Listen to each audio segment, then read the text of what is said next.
यश। Hello hello hello hello hello hello. क्या हाल है मेरे भाइयों, कैसे हो?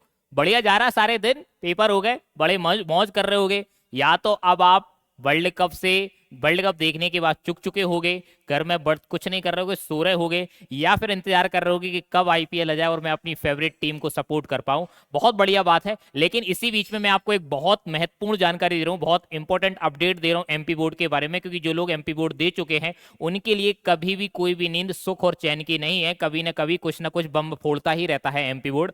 अब इसमें पता है सबसे बड़ी बात क्या है, बहुत सारे लोगों ने मुझसे लगातार ये पूछे कि सर हमने बोनस मार्क्स की बात सुनी थी, अब बोनस मार्क्स जो है वो कौन से सब्जेक्ट में, किस क्लास के लिए, कौन कौन से सब्जेक्ट में, कहाँ कहाँ कितने कितने मिल रहे हैं, एक्चुअली हमें क्या वो जानकारी मिल रही है। और सबसे बड़ा जो आपके पास अगर देखा जाए मिसअंडरस्टैंडिंग कह सकते हैं, या फिर आपने कहीं थोड़ा सा गलत सुन लिया हो कि क्या केमिस्ट्री में भी आपके पास बोनस अंक आपको मिलने वाले हैं या बोनस मार्क्स जो है वो आपको मिलने वाले हैं, तो मैं उसकी जानकारी भी आपको दूंगा मेरे भाई। सबसे पहले मैं आपको ये बता दूं कि कहाँ क्या क्या कौन कौन सा बोनस मार्क्स आपको मिल रहे हैं, किस सब्जेक्ट में आपको मिल रहे हैं।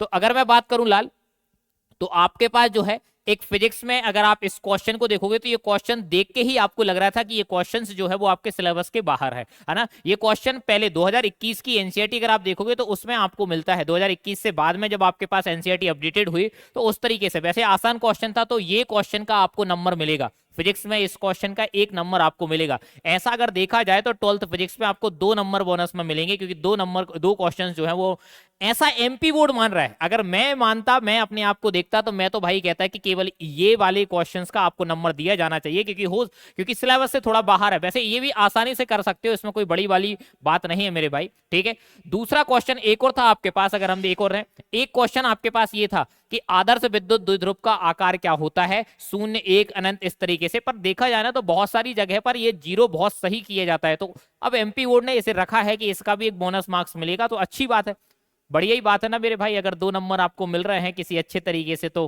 कितनी ही अच्छी बात है। वैसे तो केमिस्ट्री ने सबके प्राण ले लिए थे, केमिस्ट्री ने जिस तरीके से सब लोगों का धुआं धुआं कर दिया था, उससे तो यही लग रहा था कि कहीं से कुछ ना कुछ तो आ ही जाए मेरे भाई, है ना। तो इस बात का ध्यान रखना, तो ये बहुत कमाल की चीज है कि 2 नंबर आपको यहाँ मिल गए।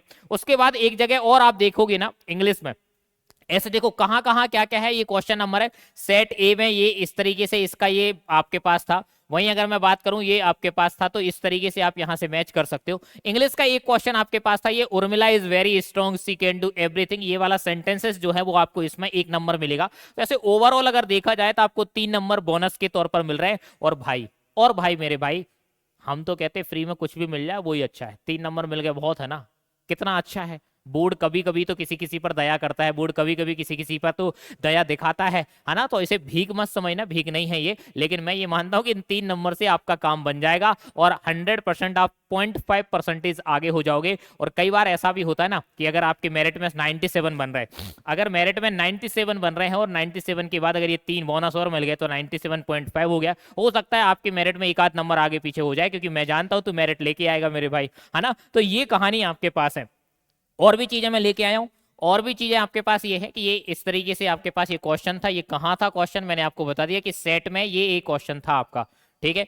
वहीं आगे तो फिर आपके पास पता ही यार, लव यू होता ही होता है। पर बहुत बढ़िया, जो भी कर रहे हैं बहुत तगड़ा कर रहे होगे, उम्मीद है घर पर मस्त हो गए मेरे भाई कुछ। लेकिन मैं ये कहूंगा कि यूजफुल करते रहो, कुछ ना कुछ तो यूजफुल करते रहो, स्पेशली जो लोग 12th पास हो चुके हैं, 12th pass in the sense की 12th में अगर आपने दे लिया है मेरे भाई, तो सबसे ज्यादा जरूरी है कि इन 3 मंथ का, स्पेशली अप्रैल मई जून जुलाई, ये 3-4 महीने हैं जहां आप कॉलेज नहीं लेने वाले, क्योंकि कॉलेज आपको अभी फिलहाल वो प्रोसेस नहीं होती, बहुत लेट होती वो प्रोसेस। और अगर वो प्रोसेस एडमिशन वाली हो भी जाती है रिजल्ट के बाद मेरे भाई, तो कॉलेज ओपनिंग में बहुत समय लग जाता है। मैंने अक्सर देखा, चाहे आप बीटेक कर रहे हो या कोई भी दूसरा नॉन टेक कोर्स कर रहे हो, अक्सर मैंने ये देखा है कि आपके कॉलेजेस की ओपनिंग वहां अगस्त सितंबर के आसपास हो पाती है। तो मैं ये मानता हूं कि यहां अगर अगस्त सितंबर में अगर आपके कॉलेजेस ओपन होते हैं, तो इसका मतलब ये है कि आपके पास एक बहुत लंबा समय है जिसको आप बहुत अच्छे तरीके से यूज कर सकते हो। क्योंकि आज जब आप अपने करियर में जब आगे जाते हो ना, तो सबसे ज्यादा जरूरी होता है कि आप करियर में जहां पर भी जा रहे हो वहां पर आपके करियर को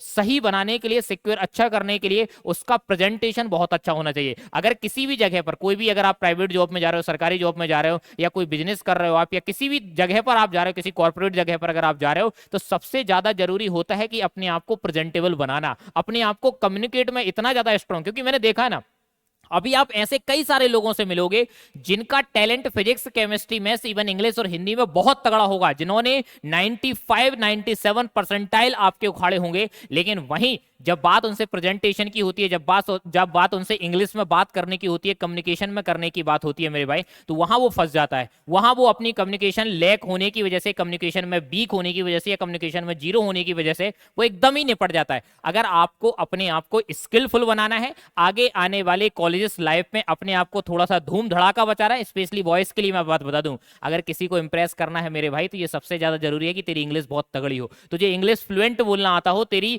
कम्युनिकेशन प्रेजेंटेशन इतनी तगड़ी हो कि सामने वाली बिना देखे, तेरी सूरत शकल देखे बिना ही तुझे इंप्रेस कर जाए, तू इंप्रेस कर ले उसे। और ये बहुत जरूरी है। कॉलेज के 4 साल तू अकेले नहीं काट सकता, कॉलेज के 4 साल तो उससे सिंगल होते हुए नहीं कट जाएंगे, क्योंकि खाना कौन लाएगा, तू तो घर से दूर रह रहा ना, खाना भी लाने वाली होना चाहिए, कोई तेरे साथ कोई घूमने वाली होना चाहिए। भोपाल इंदौर में जाके तू लेक व्यू के सामने अकेला थोड़ना जाएगा, लोग गाली नहीं बकेंगे कैसा अकेला बैठा है बेहुदा या बेशर्म आदमी। तो अगर अपना कोई जीवन साथी अच्छा बनाना है तो उसके लिए सबसे ज्यादा जरूरी है कि टैलेंटेड और प्रेजेंटेशन बहुत मैटर करती है। और टैलेंटेड प्रेजेंटेशन कैसे आएगी, स्पोकन इंग्लिश से आएगी। मैंने तेरे लिए एक बहुत बढ़िया मास्टर रखा है, बहुत बढ़िया, जो खुद कैट क्वालिफाइड है, खुद फ्लुएंट इंग्लिश बोलता है मेरे भाई। कैट, अगर आप गूगल पे जाके सर्च करोगे तो कैट के बारे में तुझे पता लग जाएगा कितना टफ एग्जाम्स है, इंडिया का सबसे टफ एग्जाम्स है, उसको उसने क्वालिफाई किया है। अभी जा सकता है, एप्लीकेशन डाउनलोड करके कोर्स खरीद सकता है ऑनलाइन, ऑफलाइन वाले चाहो तो ऑफलाइन आ सकते हैं। तो मेरे भाई मैंने जो बताया उसको दिमाग में जरूर डाल, अभी इन 3-4 महीने का बेस्ट फायदा ले,